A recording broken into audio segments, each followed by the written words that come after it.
Bismillahirrahmanirrahim. Assalamualaikum warahmatullahi wabarakatuh. Alhamdulillah.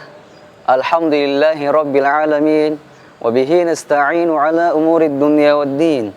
Wassalatu wassalamu ala ashrafil anbiya'i wal mursalin wa imamil muttaqin wa ala alihi wa sahbihi ajma'in, amma ba'd. Subhanaka la ilma lana illa ma 'allamtana innaka antal alimul hakim. Rabbi syrah li sadri wa yassir li amri wahlul 'uqdatam min lisani yafqahu qawli. Shadaqallahul azim. Para pemirsa Celebes TV yang sama dimuliakan Allah Subhanahu wa taala di mana saja berada. Kembali lagi kita mengucapkan melalui lisan kita ini kalimat yang mulia, kalimat yang indah untuk kita bersyukur dan memuji Allah Subhanahu wa taala. Itulah kalimat Alhamdulillah. Salawat dan salam marilah kita taburkan untuk manusia yang mulia yang senantiasa kita rindukan, Rasulullah sallallahu alaihi wasallam. Allahumma salli wa sallim wa zid wa barik alaihi. Allah Subhanahu wa taala menciptakan manusia untuk beribadah kepadanya. Wa ma khalaqatul jinna wal insa illa liya'budun. Allah Subhanahu wa taala menciptakan manusia di dalam syurganya, lalu kemudian diturunkan ke bumi, dan kemudian manusia itu menyembah Allah Subhanahu wa taala, dan Allah Subhanahu wa taala ketika ridha dia akan kembali ke kampung halamannya, yaitu syurganya Allah Subhanahu wa taala. Akan tetapi tidak dipungkiri bahwasanya ada juga hamba-hambanya Allah Subhanahu wa taala yang ditempatkan bukan di kampung halaman, bukan di kampung nenek moyang kita, yaitu syurganya Allah Subhanahu wa taala, melainkan nerakanya Allah Subhanahu wa taala. Allah Subhanahu wa taala berfirman dalam hadis qudsi, "A'dadtu li ibadiyas salihin ma la 'ainun ra'at wa la udhunun sami'at wa la khatara fi qalbil bashar." Aku menyediakan bagi hamba-hambaku yang saleh, yang taat kepadaku, yang bertakwa kepadaku, ma la 'ainun ra'at, yang belum pernah dilihat, dipandang oleh manusia. Apapun yang kita pandang saat ini di dunia ini, dimanapun kita berkeliling, bahkan kita sudah mengelilingi dunia, ke Eropa, kita ke Arab, kita ke Asia, mengelilingi semua, yang kita melihat keindahan-keindahan, ternyata itu tidak ada apa-apanya. Apa sih yang kita anggap indah? Apa sih yang kita anggap megah? Kemewahankah? Kepuasan hatikah ketika pemuda mau mendaki gunung, tiba di atas, negeri di atas awan, melihat itu indah? Ternyata itu bukanlah keindahan.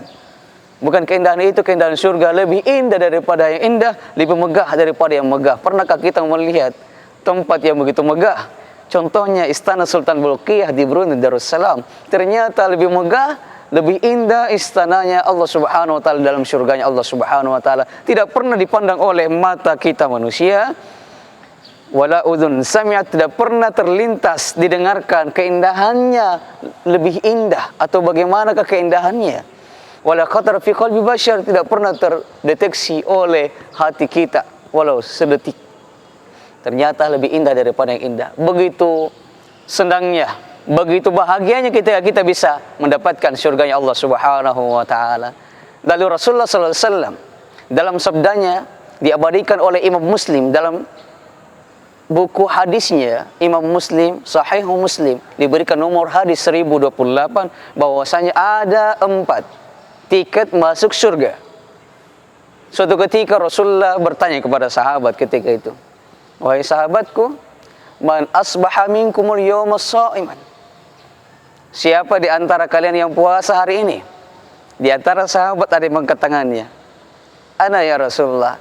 Ternyata itu adalah Abu Bakar As-Siddiq. Kemudian Rasulullah melanjutkan pertanyaannya, "Wa man at'ama minkumul yawma miskinan?" Dan siapakah di antara kalian yang memberikan makan orang miskin? Ada sahabat lagi mengangkat tangannya, ternyata kembali itu adalah Abu Bakar As-Siddiq. Kemudian Rasulullah melanjutkan pertanyaannya yang ketiga, "Wa man atba'a minkumul yawma janazatan?"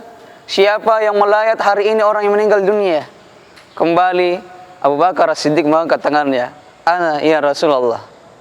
Kemudian Rasulullah melanjutkan lagi pertanyaannya, bahwasanya, "Waman ada minkumul yawma maridan." Siapa yang sudah menjenguk orang sakit hari ini? Dan lagi-lagi yang mengangkat tangannya adalah sahabat Abu Bakar As-Siddiq. Sehingga disinyalir juga bahwasanya hadis ini mengutarakan tentang bagaimana keutamaan sahabat Abu Bakar As-Siddiq. Jadi yang pertama, berpuasa sunnah, memperbanyak puasa sunnah. Kunci dari tiketnya ke surganya Allah Subhanahu wa taala. Sekarang ini kita berada dalam bulan Muharram. Man shama yaum Arafah falahu kafaratun sanataini. Kata Rasulullah sallallahu alaihi wasallam, siapa yang berpuasa pada hari Arafah, hari Arafah pada bulan kemarin Zulhijjah, maka dia mendapatkan ampunan dari Allah Subhanahu wa taala sejak 2 tahun, selama 2 tahun. Wa man shama yauman minal Muharram, dan barang siapa yang berpuasa pada hari-hari dalam bulan Muharram, maka falahu salasuna yauman, bi kulli yaumin salasuna yauman. Satu hari itu dianggap 30 hari. Jadi ketika dia berpuasa satu hari, maka dia mendapatkan pahala 30 hari berpuasa.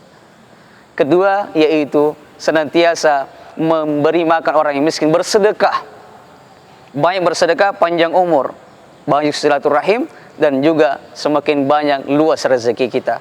Lalu yang ketiga, singkat saja, yang ketiga, siapa kata Rasulullah yang memberikan, menjenguk, melayat hari ini, mengantar orang meninggal dunia sehingga di kuburannya, maka Allah Subhanahu wa taala memberikan kunci surga baginya. Dan yang keempat, yang terakhir adalah menjenguk orang yang sakit. Pertanyaannya adalah, sudah pernahkah kita lakukan hari ini?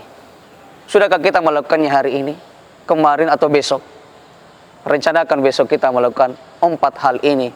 Majtama'na, siapa yang melakukan ini, mengumpulkan amal ibadah ini, kata Rasulullah, dakhalal jannah, masuk ke dalam surganya Allah Subhanahu wa taala. Mudah-mudahan bermanfaat untuk kita semuanya. Jangan lupa untuk senantiasa bersyukur kepada Allah Subhanahu wa taala. Amalkan keempat ini, kita mendapatkan tiket surganya Allah Subhanahu wa taala. Hadanallahu wa iyyakum ajma'in billahi fi sabilil haqq. Assalamualaikum warahmatullahi wabarakatuh.